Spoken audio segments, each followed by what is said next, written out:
I am Nancy, and I have an older brother named Keith, who is 7 years my senior. Since childhood, Keith displayed exceptional academic prowess, excelling from an early age. He graduated from a prestigious high school and university, and naturally, our parents were immensely proud of him. They often spoke about Keith's remarkable achievements. Growing up in an environment where he was expected to excel and constantly praised, Keith's personality underwent some changes. Upon graduating from university and finding a job, he decided to leave our family home, sarcastically remarking, "I can't bear such a mundane life in this house anymore." I'll never forget the wry smile on his face at that moment. Our parents, visibly surprised and somewhat saddened, recalled how cheerful and cherished Keith used to be. Admittedly, I felt anger during that time. I didn't stand out academically or in sports, and my high school wasn't super prestigious. Still, I valued the bond and love within our family. Both Keith and I owed our lives to our parents' support, and I wished he felt the same. Throughout my high school years, I realized the warmth and love of a family are precious. Strangely, my brother seemed immune to that love. Our parents showered us with endless affection, yet Keith perceived them as ordinary people. As a child, he was my hero, handling everything perfectly. He used to care, play, and help me study. However, by the time I was about to graduate high school, he started questioning the value of higher education and dismissed my pursuits. Whenever confronted, he blamed our parents, claiming he became this way because of them. I cried, but my parents reassured me, saying, "Nancy, you've grown into a truly kind-hearted person." Encouraged by their kindness, I entered a national university and secured a job at my dream company. By the time I started working, my parents were almost 60, and my brother was already married. Oddly enough, neither my parents nor I had met his wife. Despite numerous invitations, he hesitated, citing considerations about introducing her to our family. About half a year into my new life as a working professional, an unexpected event disrupted my routine. During work hours, I received a personal call from my usually aware mother. Concerned, she inquired about my well-being and then dropped the bombshell. "Your father suddenly fell." My heart sank, and I immediately informed my supervisor, rushed to catch a taxi, and hurried to the hospital my mother had mentioned along the way. As I made my way to the hospital, my mind was filled with repeated hopes and prayers for my father's well-being. Upon entering the waiting room, a heart-wrenching scene unfolded. My mother, tears streaming down her face, greeted me with visible distress. "What happened, Mom?" I asked, settling beside her with a heavy heart. The morning had started like any other, and the sudden turn of events left me unable to process the unfolding situation. Words poured out of me, one after another, seeking answers. After a pause, my mother quietly uttered, "Your father has been diagnosed with cancer." The revelation hit me like a tidal wave, causing time to momentarily stand still. The shock, surprise, and anxiety within me spilled out in my voice as I questioned, "Why?" Taking a deep breath, my mother began to speak with a tone laced with sadness. "It's stage 4. The cancer has spread to the bile duct, and they said it's hard to remove it all." Her tears flowed uncontrollably, and I struggled to find words as I listened, grappling with the weight of the news. Seeking a glimmer of hope, I asked, "What treatment will be done next?" My mother nodded somberly, and after a brief pause, the attending physician entered to explain the detailed condition and treatment plan. The reality of my father's illness had surpassed expectations, with confirmed metastasis to other parts. Even if they operated, there was a significant risk, and success couldn't be guaranteed. In the heavy silence of the waiting room, my mother and I held hands, attempting to come to terms with this harsh reality. The doctor's matter-of-fact words emphasized the crucial choices ahead: continuing with chemotherapy or opting for support in a palliative care ward. The ticking of the clock's second hand seemed to carve through the atmosphere, underscoring the gravity of the situation. Contemplating how to navigate this challenging moment, I suggested involving my brother Keith in the decision-making process. Picking up my smartphone with a forced smile, I informed my mother that I had already attempted to contact Keith. However, recalling his past behavior and nature, I sensed a premonition: his reluctance to face tough decisions. Despite his potential resistance, I persevered, believing in the importance of gathering the family's opinions. After numerous attempts, I finally heard my brother's slightly irritated voice, urgently and anxiously. I pressed him to understand our father's condition, emphasizing the need for his presence at the hospital. His dismissive response lacked empathy, shaking me to the core, as I reminded him of our father's immense contributions to our family. Tears threatened to spill as I confronted my brother's apparent indifference to our father's critical condition. However, my brother, devoid of any visible emotion, briskly stated, "Now is not the time to be fussing over this. There's no point in discussing further. I'm hanging up," and promptly ended the call. Stunned by the exchange, I found myself at a loss. My astonishment at my brother's indifference was evident. I had known he lacked a sense of family bond and gratitude, but I never imagined he had grown into such a detached person. Returning to my mother, a look of concern was etched on her face. "What happened?" she inquired. I replied, "It seems he is quite busy now," avoiding the details. My mother sighed deeply, murmuring, "It would have been comforting if Keith was here." In the following months, my father chose to spend his final moments in a palliative care ward, and after that decision, he quietly passed away. I informed my brother of the somber news over the phone, conveying the details of the wake and funeral. However, his response was cold, stating, "I'm busy with work, so I can't attend. Please proceed without me." True to his word, he didn't appear at our father's wake or funeral. Even my mother seemed shocked by this fact. She probably never imagined her son wouldn't show up for his father's funeral. Both family and acquaintances expressed their surprise and disappointment at his absence. After the funeral, when a moment of quiet settled among the family, my mother exhaled deeply, muttering to herself, "He really didn't come." I took her hand and said firmly, "Mom, let's not worry about him anymore. We have to let him walk his path. For now, let's cherish our memories of Dad." In response, my mother tightly squeezed my hand and smiled, saying, "Thank you." Unbelievably, the next day, my older brother suddenly appeared at the apartment where we live. When I opened the door, his expression was different from usual, filled with an urgent restlessness. Stepping inside, he demanded, without any greeting, "Where is the inheritance father left behind?" Shocked by his demand, I emotionally retorted, "Seriously? Someone who didn't even show up at the funeral. And now you're saying this?" Visibly irritated, my brother snapped, "Kids should stay quiet," instantly tensing the atmosphere. My mother stepped forward to calm the situation, explaining, "Apart from this apartment, your father didn't leave much behind." "There's no way that's true." Retorting in frustration, my brother barely concealed his anger. Remaining calm, my mother placed my father's passbook on the table for him to see. Flipping through it, it became clear that all the savings our father had were transferred to a different account.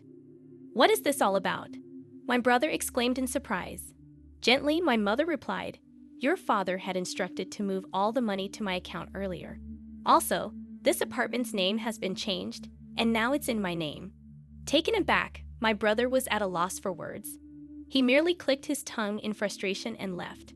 As we watched his departing figure, we were once again filled with admiration and gratitude for our father's foresight and his plan to protect the family. A few months later, my mother suddenly fell, and she was immediately taken to the hospital. It was completely unexpected, and the family was filled with shock and concern. The diagnosis revealed that she had pneumonia, and it was in a more advanced stage than we thought. I recalled that she had been coughing slightly lately, and when she visited a small clinic, the diagnosis was a minor cold. Relieved by this news, we didn't think much of it. However, more detailed examinations at a major hospital revealed a much more severe condition, giving her only about 3 months to live. Hearing this news left me speechless, as it seemed unimaginable, especially considering how healthy she appeared. Tragically, just a few days after the 3-month mark, my mother quietly passed away, leaving a space filled with an indescribable stillness and sorrow. Filled with guilt and grief, I questioned why I didn't notice sooner and why I didn't take her to a bigger hospital immediately. Even after learning about my mother's pain, there was no sign of my brother coming to our house. My aunt, my mother's sister, and I handled the arrangements for the wake and the funeral. Understandably, my brother's absence was a significant shock for my aunt, just as it had been during our father's funeral. However, Expecting or saying anything to my brother felt meaningless, given his past actions. A few days after the funeral, as my aunt and I were sorting out the heirlooms, my brother appeared again, accompanied by his wife, whom we were meeting for the first time. He bluntly inquired about our mother's inheritance, assuming she must have left something. Shocked and dumbfounded, my aunt stared at him in disbelief. The most astonishing part was that beside my brother stood his wife, my new sister-in-law, who neither met our eyes nor greeted us. She just stood silently next to my brother. Even more shocking was that my brother didn't even visit our mother's grave. Trying to maintain calmness, I suggested, "Brother, please at least pay your respects to our parents. Visit Mom's grave." However, he responded dismissively, "Does that even mean anything?" He quickly followed up with, "By the way, how much of Mom's inheritance is left?" At that moment, May's expression changed drastically. In a voice filled with anger, contrasting with her usual warmth, she sternly admonished Keith, "How can you think of such things at a time like this? Nancy is managing the funeral on behalf of both of you, putting in all her effort. Shouldn't you act with a bit of gratitude, thinking of your parents?" However, my brother completely ignored our aunt's anger, responding dismissively, "Auntie, it's none of your business. Don't interfere." With demands made by both my brother and sister-in-law, the atmosphere in the room became cold and tense. Behind my brother, his smiling sister-in-law remarked, "Of course, I remember your name, Nancy. Do you plan to keep all of your mother's inheritance for yourself? Sorry, but we can't allow that. This apartment is so lovely. I think it's perfect for us." I never imagined that my brother and his wife would make such audacious demands. "Why should I have to leave for the sake of both of you?" I asked, my voice quivering. Undeterred, my sister-in-law continued, twirling her finger. "This apartment has just been renovated, and its location is amazing. It's close to the station, and there are plenty of shops, so we'll be living here." My anger reached its peak, and I couldn't hold back. "Big brother, all you care about is the inheritance. What are you thinking?" Turning away, my brother let out a heavy sigh, remarking, "Such vulgar behavior. Do you think raising your voice solves everything? We'll be back here in 3 days. Have everything ready to move out by then." Their intentions became crystal clear with those words. A mix of my anger and sadness bubbled up, and I couldn't stop my tears from flowing. However, this wasn't just a one-time event. Determined, I wiped my tears. My aunt gently tapped my shoulder and handed me a letter. The delicate handwriting of my mother adorned the envelope's surface. "What's this, Auntie?" I asked, carefully opening the envelope. "Your mother entrusted this to me for a just-in-case scenario. She told me to give it to you at the right moment," my aunt said, tears forming in her eyes. Unfolding the paper inside, my mother's beautiful handwriting filled the page. "To my precious Nancy, if you are reading this letter, it means I'm no longer in this world. I'm truly sorry for our parting." Warmth filled my eyes, tears beginning to flow. "You might have Keith visit the house concerning the inheritance, but don't worry, everything that your father handed down to me is now yours." I was at a loss for words. I had no idea my mother had thought this far ahead and prepared everything in advance. "I'm sorry for suddenly leaving you alone, but I'm at peace because I've seen how much you've grown into a wonderful person. While learning is essential, it's not everything. The kindness and compassion you learn through your interactions with people are what I believe hold the most value. Your father and I were genuinely happy to see you grow up with such a warm heart until our last days.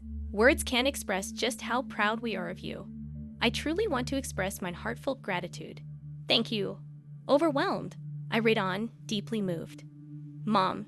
The words before me blurred with my tears, but I was determined to take in every sentiment my mother had conveyed and continued reading.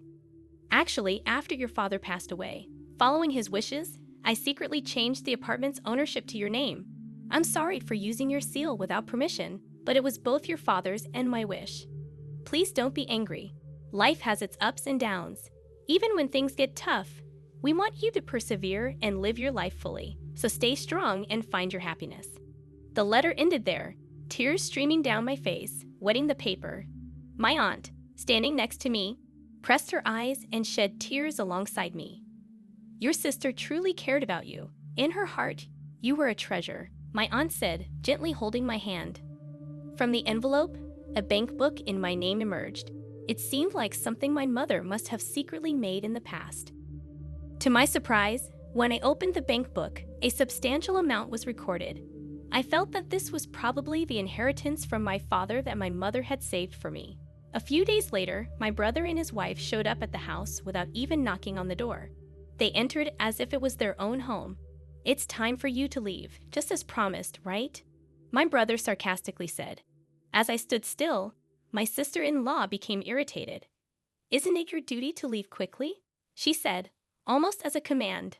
For a moment, I felt overwhelmed by the atmosphere, but I took a deep breath, looked them straight in the eyes, and said calmly, "Actually, this house is now under my name." With that statement, the room's atmosphere became tense. My brother and his wife looked at each other, exclaiming, "What? What kind of joke is this? I am the eldest son. I should inherit the house, right?" Clearly shaken, my brother said. Beside him, my sister-in-law stared at me, saying, "This is the first I've heard of this." However, I had decided to state the facts. The house and the inheritance are all managed under my name, so there's nothing to divide. My brother frowned. "Then hand over half of that inheritance to us."